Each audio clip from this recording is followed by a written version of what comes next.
Welcome guys. आज की इस वीडियो में हम लेटर बॉटम कैंडलस्टिक को डिस्कस करेंगे। सबसे पहले हम ये देखेंगे कि ये जो हमें पैटर्न है चार्ट पे कैसा दिखाई देगा, किस तरह से दिखाई देगा।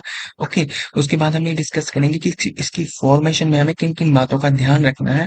उसके बाद हम वन बाय वन ये कंडीशंस को स्टडी करेंगे। अगर ये कंडीशन से पैटर्न सेटिस्फाई करता है तो इसकी वर्किंग प्रोबेबिलिटीज जो है वो एनहांस हो जाती है, यानी इसके जो काम करने के चांसेस इस पैटर्न के वो बढ़ जाते हैं। देखिए, लेटर बॉटम पैटर्न जो है एक ट्रेंड रिवर्सल बुलिश पैटर्न है, यानी इस पैटर्न के बनने के बाद अपवर्ड मूव आने के चांसेस स्ट्रॉन्ग हो जाते हैं। तो अगर ये पैटर्न जो है इन कंडीशंस को सेटिस्फाई करेगा तो यहाँ से एक अपवर्ड मूव आने के चांसेस कितने स्ट्रॉन्ग हो जाएंगे, वो चीज हम इस वीडियो में डिस्कस करेंगे। ओके, तो सबसे पहले देखते हैं दिखाई कैसा देता है पैटर्न हमें। तो देखिए, ये जो पैटर्न है चार्ट के ऊपर, ये 5 कैंडल से मिलके बना हुआ है, 5 कैंडल से मिलके बना हुआ कैंडल से पैटर्न है। First candle, second candle, third candle, fourth candle and fifth candle. जो हमारी फर्स्ट कैंडल होगी यहाँ पे, ये लॉन्ग बेरिश कैंडल होगी, यानी रेड कलर की कैंडल होगी। ओके, अब जो हमारी सेकंड कैंडल होगी वो medium to long bearish candle होगी। ओके, और ये जिसकी ओपनिंग होगी सेकंड कैंडल की, वो हमारी फर्स्ट कैंडल के क्लोज से गैप अप होगी, यानी देखिए ना यहाँ पे गैप अप ओपन हुई है। ओके, और एक चीज यहाँ पे ध्यान रखिएगा, जो ये सेकंड कैंडल की ओपन होगी, ओपनिंग होगी यहाँ पे, ये फर्स्ट कैंडल की 50% बॉडी से, या मान लीजिए यहाँ पे इस कैंडल की 50% बॉडी है तो उससे नीचे नीचे ही रहनी चाहिए। ओके, अब इसके बाद क्या है, जो इसकी क्लोजिंग होगी सेकंड कैंडल की, ये वाली जो क्लोजिंग होगी वो फर्स्ट कैंडल की क्लोजिंग से नीचे होनी चाहिए। ओके, और ये जो लो बनेगा सेकंड कैंडल का, ओके, ये इस लो से नीचे होगा। ओके, यानी फर्स्ट कैंडल का लो ऊपर की तरफ होगा और सेकंड कैंडल का लो नीचे की तरफ होगा। ओके, यानी कि फर्स्ट कैंडल का लो सेकंड कैंडल के लो को ब्रेक नहीं करेगा।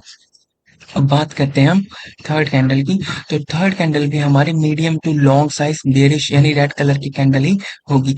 इस कैंडल की ओपनिंग भी सेकंड कैंडल के क्लोज से गैप अप होनी चाहिए। उसी तरह जो हमारी ये थर्ड कैंडल की ओपनिंग है, ये सेकंड कैंडल की 50% बॉडी से नीचे नीचे ही होनी चाहिए। ओके, जो इसकी क्लोजिंग आएगी, ये वाली क्लोजिंग आएगी इसकी थर्ड कैंडल की, ये सेकंड कैंडल की क्लोजिंग से नीचे होनी चाहिए। ओके, और ये जो लो बनेगा थर्ड कैंडल का लो, ये सेकंड कैंडल के लो से नीचे होगा, और सेकंड कैंडल का जो लो है वो थर्ड कैंडल के लो को ब्रेक नहीं करना चाहिए। ओके, अब जो हमारी फोर्थ कैंडल है, ये हमारी एक इन्वर्टेड हैमर टाइप कैंडल बननी चाहिए। ओके, इसकी जो ओपनिंग है, जो ये फोर्थ कैंडल की जो ओपनिंग है वो हमारी थर्ड कैंडल के क्लोज के बराबर या इससे गैप अप होनी चाहिए। ओके, और इसके बाद देखिए ध्यान से कि जो हमारी इसके बाद फोर्थ कैंडल के बाद जो फिफ्थ कैंडल बनेगी, ये हमारी जो फोर्थ कैंडल है उसके, देखिए यहाँ पे ओपन है इसका, तो ओपन से गैप अप होनी चाहिए, यानी कि जो ये फिफ्थ कैंडल की ओपनिंग है, ये वाली ओपनिंग जो है, ये फोर्थ कैंडल की ओपनिंग से गैप अप ओपन होनी चाहिए। ओके, और ये जो इसकी क्लोजिंग आएगी, ये वाली फिफ्थ कैंडल की क्लोजिंग होनी चाहिए, वो थर्ड कैंडल के हाई से ऊपर होनी चाहिए। देखिए ना यहाँ पे ऊपर है ये। ओके, और इसके बाद एक चीज और ध्यान रखिएगा कि अगर मान लीजिए ये जो हमारी ये फिफ्थ कैंडल है, ये कैंडल हमारी अगर जितना ज्यादा लंबी होगी, यहाँ पे मान लीजिए इसकी लेंथ यहाँ है, तो इसकी लेंथ जितनी लंबी होगी उतना स्ट्रांगली ये पैटर्न जो है वर्क करने की प्रोबेबिलिटीज हो जाती है इसकी। ओके, तो अब बात करते हैं वन बाय वन उन कंडीशंस की। अगर ये कंडीशन सेटिस्फाई करता है ये पैटर्न, तो इसकी वर्किंग प्रोबेबिलिटीज एनहांस हो जाती हैं। Okay, works well when formed at the bottom of a downtrend near a sport zone। मान लीजिए यहाँ पे कोई ये स्पोर्ट जोन थी। ओके, इस स्पोर्ट जोन के पास जो प्राइस है उसने अपना बॉटम लगाया और यहाँ पे ये पैटर्न बनता हुआ दिखाई दिया, तो यहाँ से एक अपवर्ड मूव आने के चांसेस स्ट्रॉन्ग हो जाएंगे। ओके, तो अब पर चलते हैं सेकंड पॉइंट पे। Higher volumes for fifth candle enhances the working probability of this pattern. अब इसका मतलब क्या है, ये जो पैटर्न के अंदर ये जो फिफ्थ कैंडल है, अगर इस फिफ्थ कैंडल के लिए जो वॉल्यूम है वो हाई हो, यानी इस कैंडल के लिए वॉल्यूम बहुत हाई हो, तो इस पैटर्न की जो वर्किंग प्रोबेबिलिटीज है वो एनहांस हो जाती है, यानी बढ़ जाते हैं। इस पैटर्न बनने के बाद एक अपवर्ड मूव आने के चांसेस स्ट्रॉन्ग हो जाते हैं। ओके, अब थर्ड पॉइंट पे चलते हैं।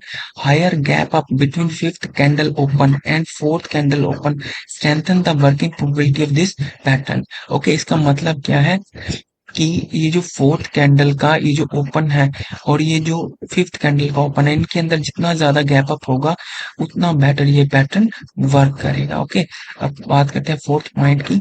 अ longer fifth candle in ladder bottom candlestick pattern greatly enhances the working probability and reliability of this bullish reversal।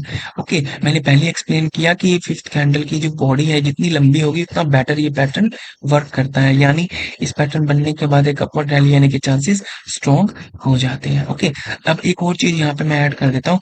मान लीजिए फिफ्थ कैंडल के बाद अगर कोई कैंडल बनती है, वो इसका हाई ब्रेक करके इसके ऊपर क्लोजिंग दे दे, तो इस पैटर्न के जो चांसेस है काम करने के और ज्यादा स्ट्रॉन्ग हो जाते हैं। ध्यान से देखिए यहाँ पे, यहाँ ये फिफ्थ कैंडल है और इसके नेक्स्ट कैंडल ने इसके जो हाई है इसको ब्रेक करके इसके ऊपर क्लोजिंग दी है, तो यहाँ से एक और कंफर्मेशन मिल जाती है कि यहाँ से एक अपवर्ड रैली आने के चांसेस स्ट्रॉन्ग हो गए हैं। ओके, तो ये था कि लैडर बॉटम कैंडलस्टिक पैटर्न हमें कैसा दिखाई देता है चार्ट्स पे, इसकी फॉर्मेशन में हमें किन किन बातों का ध्यान रखना है और कब कब ये पैटर्न बेटर काम करता है किन किन कंडीशंस में।